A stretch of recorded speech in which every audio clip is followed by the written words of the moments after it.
Hello बच्चों, any time study classes में आपका स्वागत है। मैं नारायण सर आज आपको साइंस के बहुत ही रोचक क्वेश्चन बताऊंगा,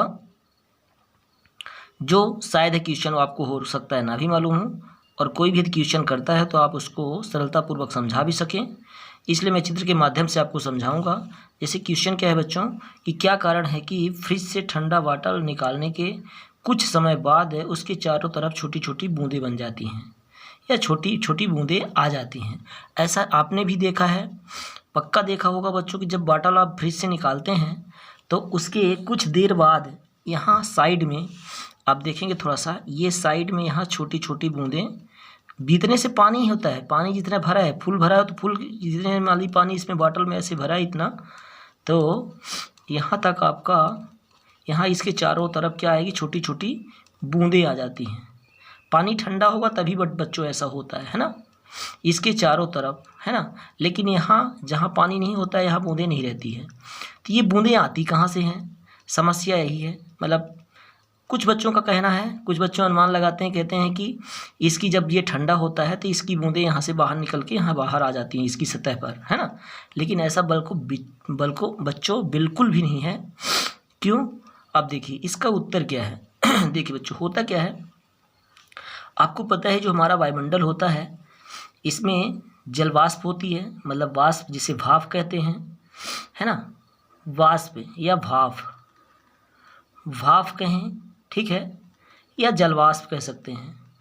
तो जब ये वाष्प या भाप है, गर्म हवा ऐसा भी कह सकते हैं, तो जब ये आपको पता है कि जो भाप है जब वो ठंडी होती है तो वो किसका रूप धारण कर लेती है, बूंद का कर लेती है। बिल्कुल बच्चों, तो ध्यान रखिएगा इस बाटल के चारों तरफ वाष्प विद्यमान होती है। हमारे वायुमंडल में हर जगह वाष्प विद्यमान होती है ना।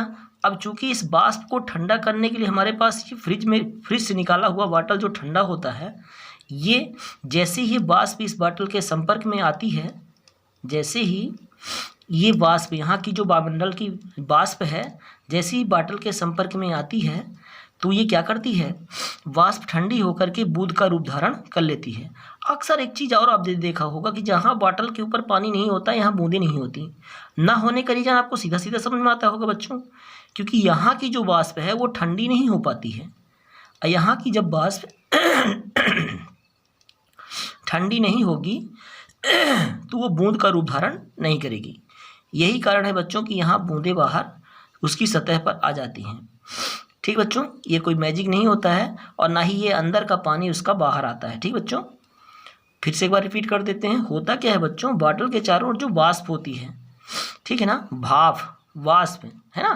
तो ये वाष्प क्या होती है, जैसे ही ठंडा होती है, ठंडा कब होती है, क्योंकि बाटल हमारा ठंडा है, और जब ठंड से संपर्क होता है इस वाष्प का तो इसके चारों ओर ये बाटल के चारों ओर बूंद का रूप धारण कर लेती है ना।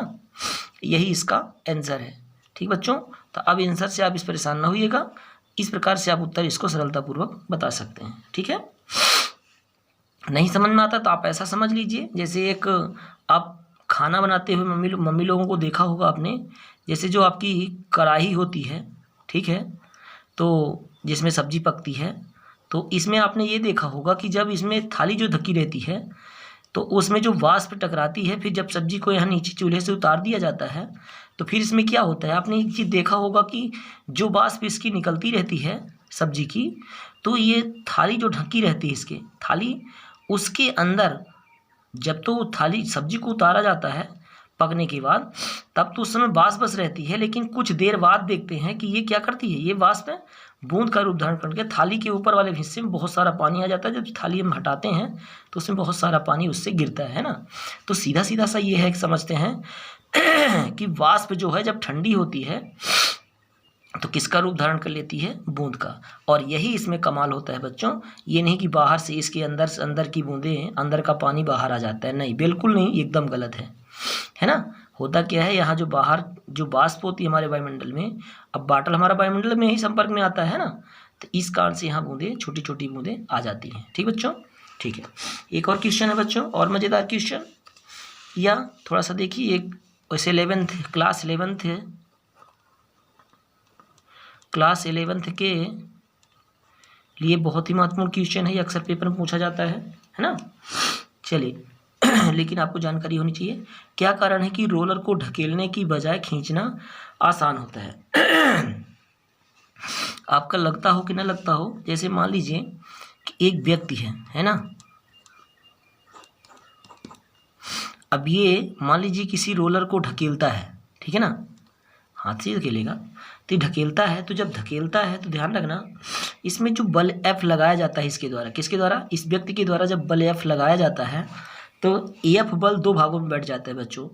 एक है आपका क्षैतिज घटक F साइन थीटा, एक ऊर्ध्वाधर घटक F कॉस थीटा। दोनों में चाहे वो धकेलते समय की बात हो चाहे वो खींचते समय की बात हो, ठीक बच्चों। देखिए तो धकेलते समय F साइन थीटा और F कॉस थीटा F दो घटकों में वियोजित होता है, ठीक ना। अभी मैं समझा रहा हूँ, फिर कैसे लिखना आप कर सकते हैं, ठीक है। तो देखिए F साइन थीटा तो दोनों स्थितियों में, चाहे धकेलते समय की हो चाहे खींचने समय की बात हो, दोनों में F साइन थीटा क्या करता है, इसको रोल को चाहे धकेलना हो चाहे खींचना, F साइन थीटा हेल्प करता है, ठीक ना। लेकिन बच्चों धकेलते समय F कॉस थीटा इस रोलर को, ये W भार है इसका, है ना, ये भार और प्लस ये ऐड हो जाता है। मतलब धकेलते समय जैसे जब धकेलते हैं तो जाहिर सी बात है कि हम इसको ऐसे धकेलेंगे, ठीक है, तो धकेलेंगे तो कुछ भार इसका जो नीचे की ओर काम करेगा, मनुष्य का चाहे भार कह दीजिए, इसमें भार, ऐसा भार यहाँ एक धकेलते समय और खींचते समय तो हमारा पूरा भार उधर को हो जाता है ना। जब खींचेंगे तो हम उधर को खींच लेंगे, है ना, इसलिए। अब देखिए तो F कॉस थीटा इसको धकेलते समय भारी बना देता है, जबकि खींचते समय F कॉस थीटा उसका हेल्प करता है ना, सहयोग करता है। अतः यही कारण है कि धकेलने की बजाय खींचना आसान होता है। फिर से एक बार सुन लीजिए, हमने ये बोला आपको सिंपल सा। देखिए अब करेंगे कैसे, मान लीजिए हम कहते हैं धकेलते या खींचते समय F, जो बल F लगाया जा रहा है वो दो घटकों में वियोजित हो जाता है, दोनों स्थितियों में, F साइन थीटा क्षैतिज घटक और F कॉस थीटा ऊर्ध्वाधर घटक, ठीक है।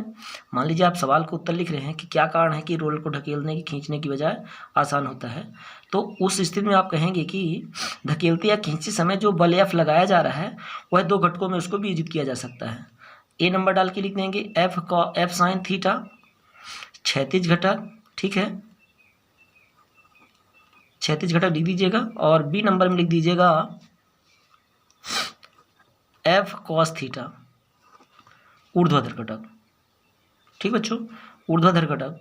अब फिर इसके बाद आपको बताना है कि F साइन थीटा धकेलते और खींचते समय F साइन थीटा हेल्प करता है, ठीक ना, लेकिन धकेलते समय F कॉस थीटा उसको भारी बना देता है, जबकि खींचते समय F कॉस थीटा उसको भारी नहीं बनाता है। अतः धकेलने की बजाय खींचना आसान होता है, क्योंकि धकेलने में दो बल, ये तो भार काम करता है और ये भी इसका विरोध करता है, ठीक है।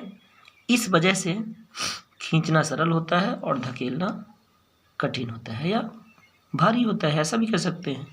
बजाय खींचना आसान कह रहा है, खींचना आसान होता है, ठीक बच्चों।